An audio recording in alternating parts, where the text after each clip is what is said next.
everyone, and welcome to the Malthaus Games podcast. This is episode 25. The Silver Anniversary! Buy me a platter. I feel like this is kind of a big episode for most people, a quarter of the way to 100. That's a big deal. Time for a quarter-life episode crisis? I guess so. Stay tuned. I don't know if that's a thing people do, but we can try it, right? Well, we are making a little bit of change this episode. That's very true.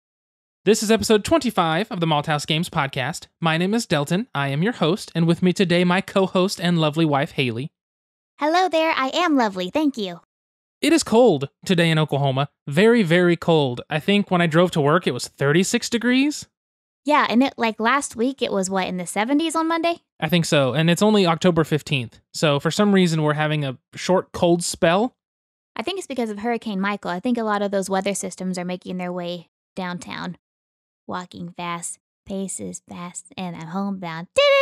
Gotta hate you. It is very cold compared to what it has been lately. And I think it's going to warm up a little bit by the end of the week. However, it's cold. And I have a hoodie on, and I have some tights on, basically like leggings, and I have a shirt, and it's just... we call them long johns. I am bundled up because it's stinking cold in my house because I don't want to turn the heater on because I don't want to pay the electric bill. Because he's a cheap old bastard. I am a cheap old bastard. Our electric bill in this house has always been very high, and I hate it. I absolutely hate it. We had almost a $300 bill last year in the summer. So new thermostat installed along with warmer temperatures in the house has helped lower that. So if I don't have to run it, I'm not going to for as long as I can. I can't stand that huge bill. This is how I die. Yeah, Haley gets really cold very easily, so she has to bundle up extra and wear some blankets. And my fun kitty socks. I need you to post a picture of these socks because I feel like the world needs to appreciate how wonderful they are. Not only do they have kitty paws, they have kitty faces and they have kitty ears that extend from the top of the sock, and they are glorious, and I have 5 pairs and I am wearing them. I bought her some cat socks for Christmas one year, and she wears them literally all the time, every day of the week if she can. If the laundry's done, of course, which is something we're doing twice a day, every day, basically, it feels like. If they're done, and if I can find its brother in the laundry pile. That's the hard part, because we have a laundry pile of multiple loads, and our socks get all mixed around, and it sucks. And we're really behind this week because why, Delton? We are behind this week because A, we're lazy, B, we had a wedding this weekend, but C, last weekend was TokenCon, which was Oklahoma's very first board game convention. Now, the Oklahoma board game community put this on, and they even brought Rodney Smith down from Canada as the special guest, and he just played games with everybody. They had different tickets to play games with him, and then he walked around in his free time and played games with other people just around the little convention. Delton wished him a happy Canadian Thanksgiving. I did. I've heard that Thanksgiving is not that big in Canada like it is in America, but I still wished him a happy Canadian Thanksgiving, even though I didn't say Canadian when I told him that. Either way, it was nice to talk to Rodney for the quick second we got to. It was implied Canadian. It was implied Canadian. He is the Canadian. The convention was very cool. It was very small. I think they only had about 300 tickets, and I think they didn't sell all of them, but they were just shy. They had a large game library, thanks to Loot and XP out of Norman. What's up, DC? You're my friend. Yep, DC is one of the owners of Loot and XP.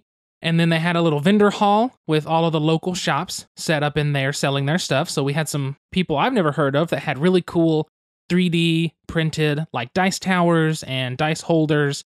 Some other people that had these cool loot boxes. And then some people that had t-shirts and player mats and game mats and dice and stuff like that. So that was really neat to see everybody. It wasn't a huge room, but there was enough stuff to go in there and spend some money. Which luckily we didn't, which is very surprising. I know, I was very shocked. Now, we did come away with a little gum-sized gym game. Yes, we got, I can't think of what they're called.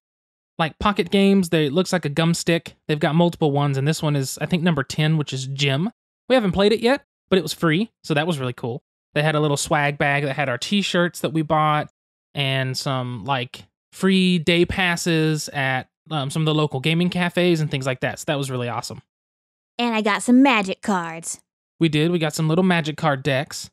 We got to try Gizmos, which was one of the big games at Gen Con this year, put out through CMON, and it was actually really good, the little engine builder with the marbles. I actually really liked it, and I've been thinking about that one, and how I'd like to play it again sometime soon. I didn't get last place, did I? I don't remember. Normally with those engine building games, it takes me about a game to get good at it. But I don't think I came in last place in that one. I don't think you did. I barely won, right? Or did I win? I don't know. Gates, help us. Yes, Gates came down. We let her use our guest room, and she hung out with us all weekend. We got to meet a lot of her friends and people that she knows and played games with and everything. We also stayed up until 4 a.m. on Saturday, and I ain't no spring chicken no more. No, 4 a.m. was super early, and then the next night we were up late again before work. Like whenever I was 19, I used to be able to stay up all night long, stay up till like 4 or 5 in the morning, sleep 2 hours, go to class, eat some sugar, go run 3 miles, go do hood rat stuff with my friends, come back and still stay up till 4 a.m. and do more hood rat stuff the next day. But I didn't realize how far removed 26 years old is from the age of 19 because it has taken me about 8 days to recover from that one Saturday night. I know, we're just old farts, and my back hurts. I slept for 12 hours yesterday, and I feel like I have finally caught up on that Saturday night staying up late, swapping manly stories. It has definitely taken a lot of sleep to try to even feel slightly like we're caught up on our sleep after that whole weekend of just gaming and mental exhaustion from gaming, which was awesome. And waffles. And waffles. Some awesome Belgian waffles that I made. Ding, ding, ding. I'm the Belgian waffle maker extraordinaire. What are we drinking today, Delt? So, Gates was kind enough to bring us some beers from Minneapolis, where she moved. One of the beers we're going to drink today is from Wisconsin. The other one is from Minneapolis, Minnesota, where she lives. So we're going to start with the Minneapolis beer this episode.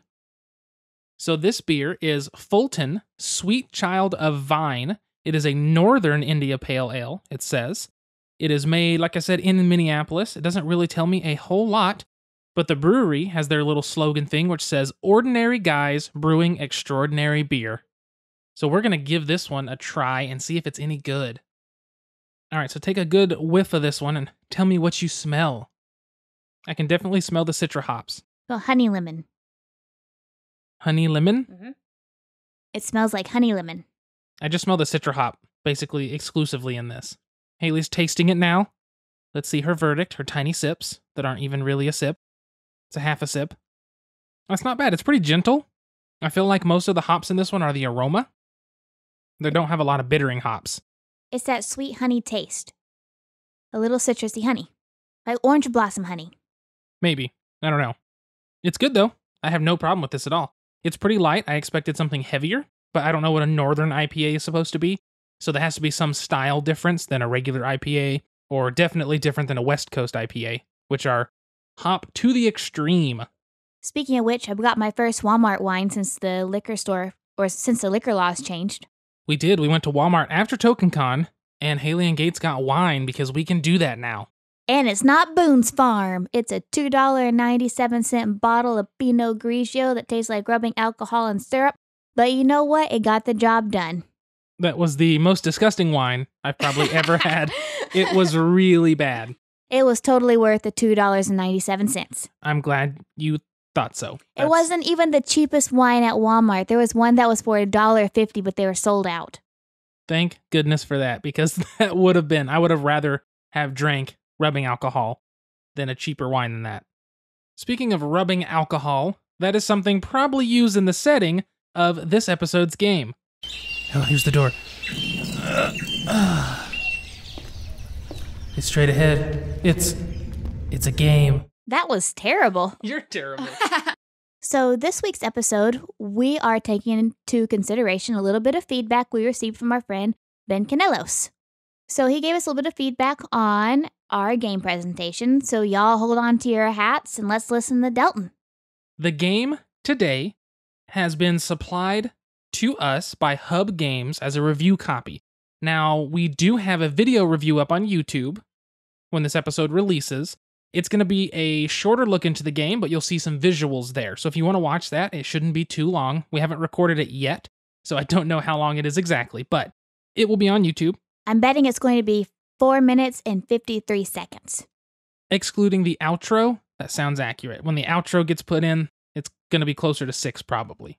But if you want to see some visuals, you can go watch that on YouTube. And this is going to be the little bit more in-depth talk. And on the video, I will plug the podcast. So if you're coming from the video, thank you for watching, and hopefully you enjoyed this more in-depth look at the game. So, Holding On, The Troubled Life of Billy Kerr. This is a game published by Hub Games out of Belfast in Northern Ireland. So Holding On is designed by Michael Fox and Rory O'Connor. It is illustrated by Bryn Jones, with the story being by Rory O'Connor. The writers are Rory O'Connor and Glenn Patterson, and then the graphic design is by Winnie Sheck. So Holding On is a cooperative game where everybody plays together as nurses in a hospital. The story starts that Billy Kerr is a man about the age of 60. He hops on an airplane from Australia to fly to the UK, has a massive heart attack, so the plane is forced to land and take him immediately to a hospital where he can try to get some help, where they can try to keep him alive. So the very, very first scenario of this game, it is a game with 10 different scenarios. The first one, you are trying to find out a little bit about Billy and see if he has any family to contact and things like that. So it's a cooperative game, just like any other cooperative game you have played. But something that's different about this one is one player every turn plays as the head nurse. This change is really nice and very welcome for us, because what it does is it gives one person the ability to say, well, I'm the head nurse, I'm making this decision. And what the head nurse does is, during the day of the game, there are going to be 3 different shifts: a morning shift, an afternoon shift, and a night shift. The head nurse can assign what nurses go to those shifts. The nurses that are assigned to each shift get to decide whether they give Billy physical care, which means either healing him some or preventing the loss of life, or if they give him palliative care, which is how you discover memories or more of Billy's story. So something that's cool about it is the head nurse gets to delegate who goes where, and they can talk with the other players and find out, oh, you've got more care tokens, which is like the currency used to give care and find memories. So the head nurse can talk to all the different players and find out, like, okay, Haley has more care tokens, which is the currency used to give care, physical or palliative, to find these memories out and things like that. And the head nurse gets to decide, though, who goes where. But something I like even more than the head nurse delegating other players, which helps prevent some quarterbacking, is, Helicopter parenting. or helicopter parenting, as Haley calls it, is that the players who are assigned to the different shifts are the ones who have to make the decision, technically, if you follow the rulebook, with no communication with anybody else except for who's in that room. So if Haley is assigned to the morning shift along with an assistant, she gets to make the decision of, do I prevent Billy from losing life because he's having a hard day? Or do I sit and talk to Billy and find out part of his story? It reminds me of the first time I saw a client by myself. Like, you're in that room alone with your client, like about to do the intake, and you're like, man, they're really trusting me to do this, aren't they? Y'all. Why y'all trusting me? You're just all by yourself making that decision? For the first time, you're just making that decision. That's what kind of reminds me of playing this game. You kind of get that same feeling, like, all right, the head nurse just put me into this room with this patient. Do I talk to him or do I provide care? What do I do? Am I going to cause this person to die? Which in therapy, you don't do that. Thank God. Of course. But it's that same emotional feeling you get, like, what do I do? What does this person need right now? Definitely. And it's hard to judge because something, and the designers have talked about this in this game, to be able to find out more about Billy's life, you have to take the palliative route. So each shift, as I said, the nurses assigned to that shift can either do physical care or the palliative care, where they find out more of his story. His story comes to you in 2 ways. First, it comes to you in a partial memory card. So a partial memory card is going to be a fuzzy depiction of a scene, with Billy being the only clear image on that card. It starts to set the timeline for Billy's life. You can later go for clear memory cards, which is actually going to be a way that you achieve the goal of each scenario. But those clear memory cards are going to have the full scene illustrated, so that way you can see exactly what's happening. And to be able to get those partial memory cards, you have to neglect Billy's physical care. And that is such a hard decision to make in this game, because if you neglect Billy's physical care, he's going to lose life. He's going to become more sick, and he's going to get closer to dying. But you are finding out part of his story, helping him with the troubled life that he's lived, but also it's just this hard line to cross of, okay, he's got to lose some life. We need some of these memory cards. We got to find out more. We have to find out more. And then pretty soon, Billy's hanging on by a thread. And instead of finding out these memory cards and talking to Billy, you really want to help Billy's health. You want to keep him alive. And it's really hard to find the line of when do we decide his health is worth more than his story, which is a really fun, I say fun element. It's an entertaining element in the game, but it is definitely a hard one for some people, I would think. So we had the honor of being able to learn this game from Michael Fox himself. Yes. At Sweet Boy Michael. Very sweet boy indeed. We had the honor of learning it from him. And he said that whenever he has demoed this game for players in European countries, that they are more likely to neglect the physical care in exchange for getting more of Billy's story. However, he said that whenever he demos this game for American audiences, that we Americans are more likely to neglect getting his story in exchange for keeping Billy alive throughout the rest of the game. It really shows that our different healthcare systems and different ways that we're taught come out in the way we play this game, which is crazy. I think a lot of our views on death as well, from what I kind of gather from that, is that Americans more look for the longevity of life, whereas Europeans might look more towards the quality of life. I could 100% see that. Definitely. And that's one of those interesting things that people are finding out when they play this game. So that's another thing that just makes this game unique and different than other cooperative games you've played. One thing, as you can already tell, if you haven't watched our review, we mentioned this, that the theme of this game is heavy. This is a heavy theme. This is a real theme. For some people, this theme is not going to be fun. This is not going to be a game they want to play. It's not going to be a story that they want to explore. And whether that be just simply likes or dislikes or personal life experience, it just might not be for them. So definitely, before you bring this to your game group, make sure to ask everybody that they're going to be all right with playing a game that's focused around a man who's hanging on to life, and kind of explain it to them. It's going to be, something that's kind of difficult. This game is enjoyable, but it's also very thought-provoking and very emotion-invoking. Yes, this game, as you find these stories out from Billy's life, these memories, these different cards, you start connecting dots of what he's done in his past, who he was in his past, who he's met. So for an example, now we're trying not to spoil anything in the game. We don't want to spoil a single memory of this game because that's a lot of the fun, is finding out what's happening, slowly making these connections and finding more and more out. One game, you might see an image of Billy with his pet goat, Wilfred, and they're just walking in a park. And you're like, cool, Billy's walking in a park with Wilfred. Hashtag fake goat. Hashtag fake goat. And then later on down the road, in another one of Billy's stages of life, you might see Billy next to a headstone that says, "Here lies Wilfred." If you see those separately, you're not going to make much connection, but as the game progresses and you uncover more of these memories, even if they're out of order and non-sequential, you'll slowly make connections like, oh, this is the stage of his life that he lost his pet goat, and this is the stage that he got his pet goat. So you can see those transitions start to connect and happen. Spoiler alert, goat dead. Yes, in that one, the goat would be dead.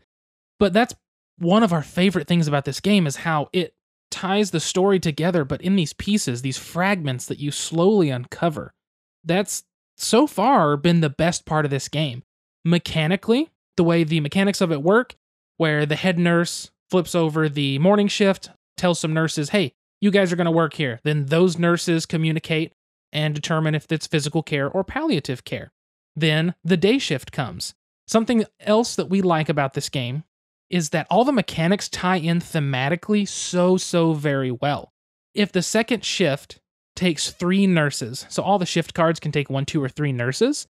If the second shift takes a full 3 nurses, you can move 2 nurses onto it. Let's say you had them in the break room, so you put 2 nurses out to work. Well, if you don't want to put another one out, you can take someone from the morning shift and make them work a double moving into the day shift, but they're going to take a stress.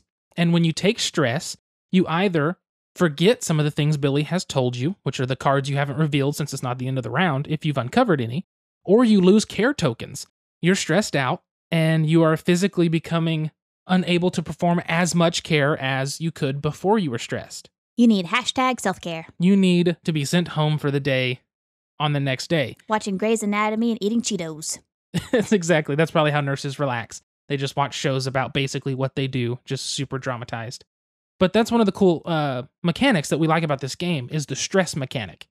And everything in this game ties into the theme so well. You're talking to Billy, looking for memories, and then suddenly Billy, you hit an event card, and Billy decides to be quiet. He's not in the mood to talk anymore. And that just makes sense that it's an old man in the hospital. He's hurting. He's having a hard time. And you're just sitting there talking to him. And pretty soon he's done. And that makes sense. And the way people gain stress makes sense. If somebody gains too much stress, they have to go home and miss the whole next turn. That makes thematic sense. Everything in this game so far has made sense. And it's so nice to see that in a game, especially a cooperative game, where it's not just use so many actions, take some cubes up from over here and flip another card. It feels to be a little more than that. I think a lot of that, along with the components being according to theme, is the emotions that you feel while you're playing the game. So whenever we played this with Michael at Gen Con, he said, you haven't fully played Billy Kerr unless you've cussed him out twice and cried once. And we have cussed him out a lot. And you get kind of teary-eyed sometimes. Yes, you do. I know when we played it at Gen Con, we both got a little emotional. But once while we were playing it, it hurt. It does. When you start a new scenario or you finish one, you uncover a larger part of the story. It's more about how Billy's doing, what he's telling you, and how he's talking to you. And how he feels about it looking back on his life. And those can be very emotional, and they can be something that's kind of like a tearjerker. I mean, it really can. One of the things that's neat about this is as you finish those scenarios and learn more about Billy, Billy also learns more about himself. Those scenarios are slowly going to change a little bit at a time. One scenario may just be you want to find out a whole bunch about Billy's life in little spurts. You want to find out goat. You want to find out about when he first bought his goat. You want to find out when his goat passed away. You want to find out when he told his kid about his goat. That kind of stuff. But then other scenarios are going to say... his kid about his kid. Oh my God, yes, because baby goats are kids. We get it. Ha! And then some other scenarios are going to say, we just want to know nothing but the good times with the goat, or the bad times with the goat, or we want nothing to do with the goat in this scenario. And it's going to force you to break out and learn different pieces of Billy's life. And it just does such a great job. I mean, it really does. Everybody works together, but the best part is we're all invested. You get sucked into the story of this game. You really get to dive in and make connections. And one of the coolest things, and this was from the designers, every place, every event, every sign, every word, every piece of writing in the artwork is based around a real place, a real event, a real something.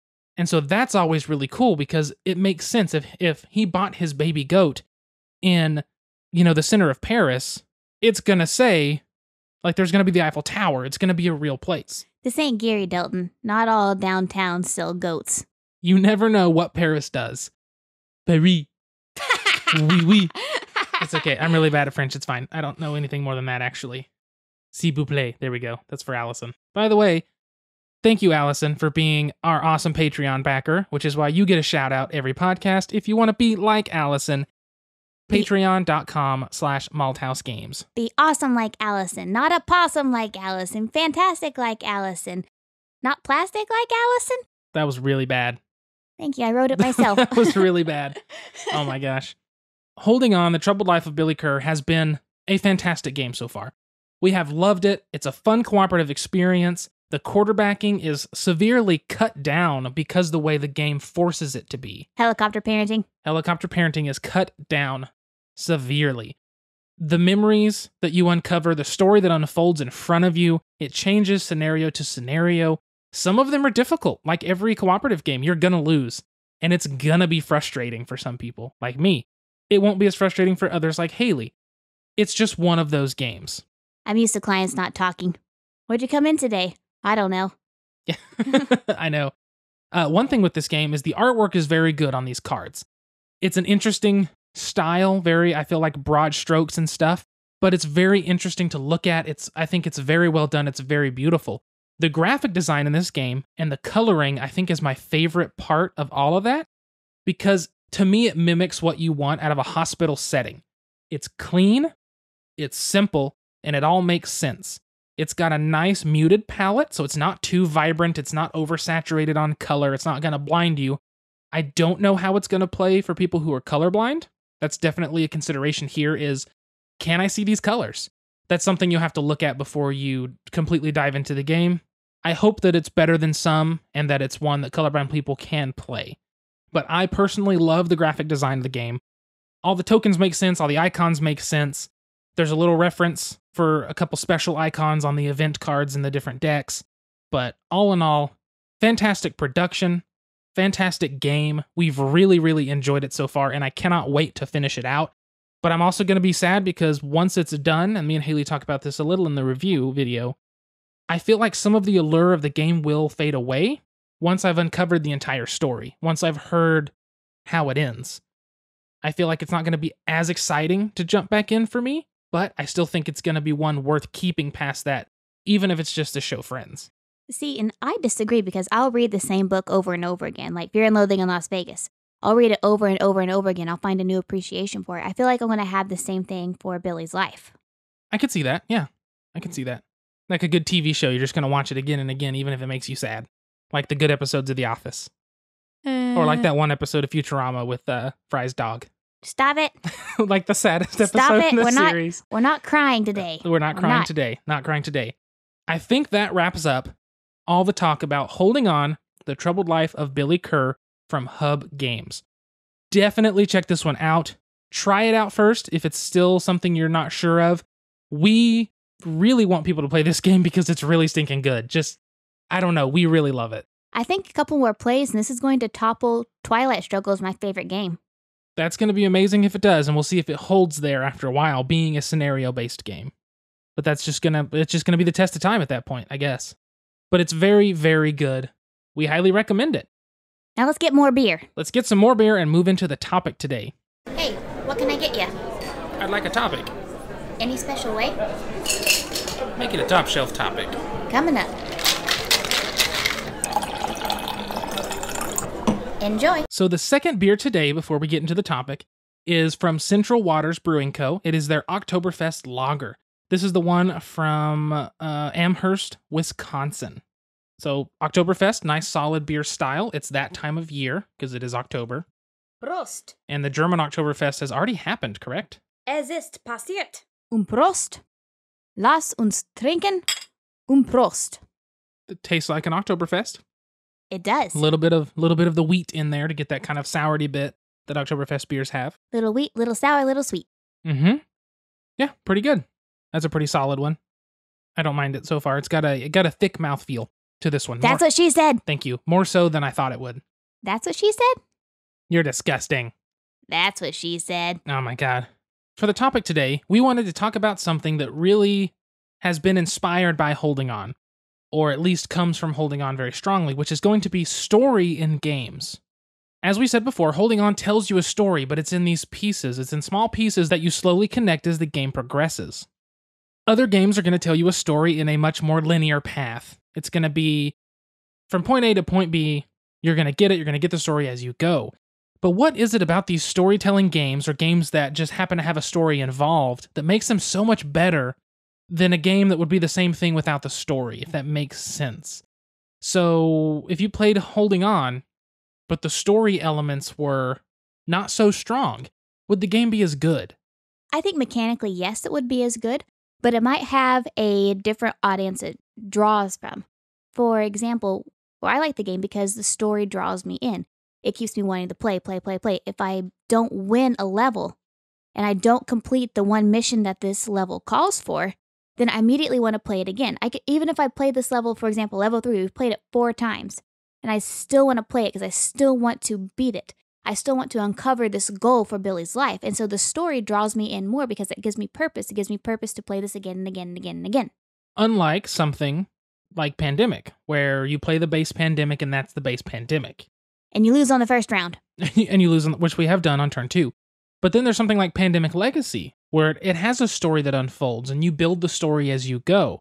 I think the difference here is where Holding On is not a legacy game. Everything is completely replayable in order, out of order, whatever you want to do. Where Pandemic Legacy, when you're done, you are done. That game is complete, and there's no point really in keeping it unless you want that memory to stay in that box.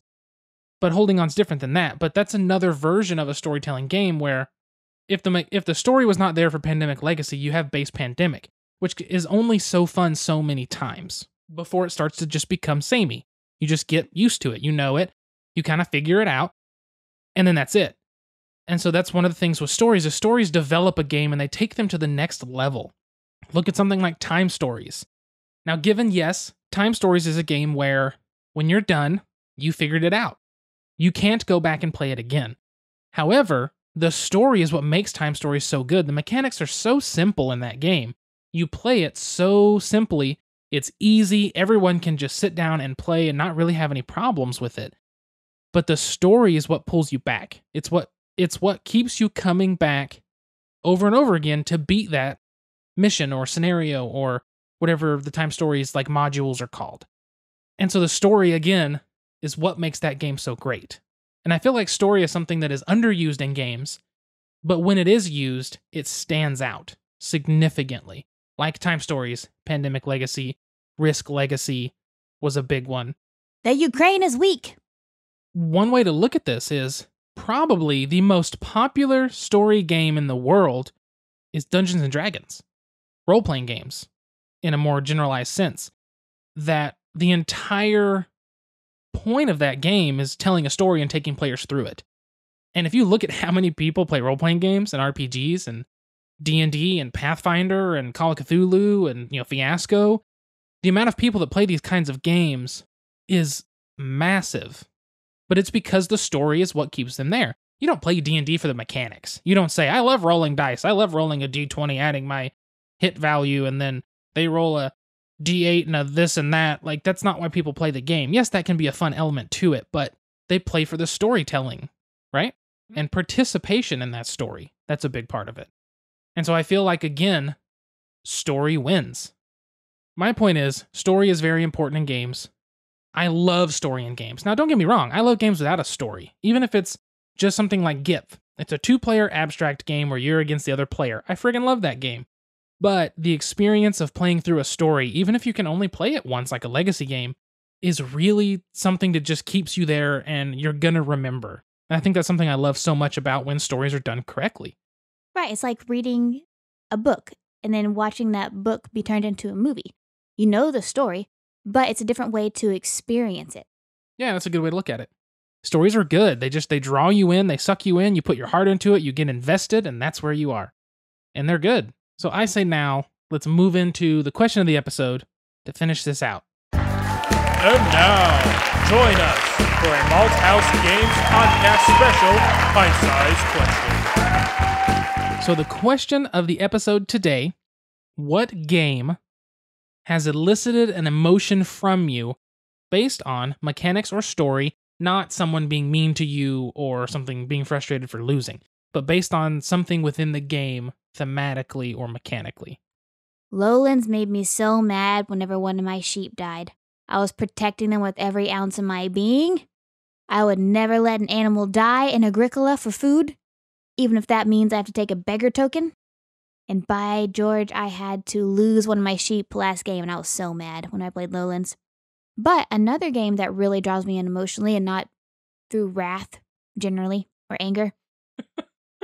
Maybe, depending on the play, right? Depending on the play, is Fiasco. Now, I love acting. I did theater back in the day, through college and all that fun stuff. I absolutely love getting into character. And I find whenever I play something like Fiasco, where you're making up your character and its personalities and its luck as you go, you really start to become involved in that character's life. And for me, I get so involved in it, I start to feel the emotions the character is feeling. I'm a method actor. I am Daniel Day-Lewis. I am Danielle Day-Lewis. Oh my gosh. Just don't turn into him as Lincoln, please. Too late. 7 years ago, our founders brought forth upon this continent a new nation, conceived with liberty and dedicated to the proposition that all men are created equal. I literally only know 7 years, and I literally know nothing else of that. So you've already surprised me by how much of that speech you know. I had to memorize it in the 5th grade. I had to memorize the presidents in the 5th grade. Can you say those? Nope, not at all. Can you say the first 5? George Washington, John Adams, Thomas Jefferson, John Quincy. Nope. Damn it. Madison Monroe. Madison Monroe Quincy. Yes. Yeah. Can you go on? Nope. Okay. That's okay. I'm terrible at that. Okay, back to what we were talking about. Yes. Whenever I play Fiasco, I really feel myself getting emotionally involved. So last time we played, I was a woman who was basically being blackmailed in a drug ring in a suburban community, married to Wanda Sykes, who was a boss at a corporation who had a nuclear plant. At a nuclear plant that employed my drug dealer. Me. Dalton. And so as we were playing, my luck just kept getting crappier and crappier and crappier for my character. And like, you feel bad for the character. It's not like it turns you off to the game. It's not like you have these negative emotions you never want to play it again, but you empathize with the character so much. And I feel like that anytime a game can make you empathize or lead you to empathize with the character, the story, or the plot line, or whatever's going on, that just makes the game even more richer. And it's a component that, not that every single game needs it by any means, but it's a component that not many games have that really make it a more fulfilling experience for me. So you're a big fan of role-playing, not necessarily role-playing games in the terms of rolling dice and stuff, but you like to role-play, to be your character. I like to feel the emotions. Be in character, yeah, and have to have the emotions and have those conversations as the character. Because emotions inform you so much. It's almost like your sixth sense, not to get all therapy, but the purpose of your emotions is to inform you. And so if you can use your emotions as part of the board game to understand what is going on, it just makes it a game that's experienced on a different level than many others can offer. I can see that. If that makes any sense. It does make sense, definitely. I don't think I have many. I'm not the most emotive type when it comes to board games. However... Then again, I am a therapist. That's true. However, I find that when playing Sherlock Holmes Consulting Detective, that it really puts you in the mindset of you're trying to best Sherlock Holmes. You're trying to do better than he is. You want to figure this puzzle out. You start to become invested in beating him to it and figuring it out faster than he can. And I feel like it's not necessarily that I had an emotion of sadness or extreme happiness or frustration with it. It was more of like, almost like a pseudo pride where I had this will to succeed. I had this, I don't know, gusto. What would you call it? The gumption? The gumption. The gumption. To try to do as best I could and try to beat Sherlock Holmes to finishing the case. Try to be faster than he could, do it better than he could. So I think that's probably mine to answer that question is Sherlock Holmes Consulting Detective always makes me want to do better than Sherlock, and it gets me kind of in that mindset of just, I don't know. I think I explained it well enough. I can't find the exact term I'm looking for. I don't know if the listeners will get it if they don't see your left hand moving as much as it has been. My left hand's moved a lot because it's less likely to hit the microphone than my right hand. But that's okay. I think that is going to wrap up the episode pretty nicely. Thank you for tuning in and listening to the Malthaus Games podcast. And thank you to Hub Games. Hi, Michael and Rory.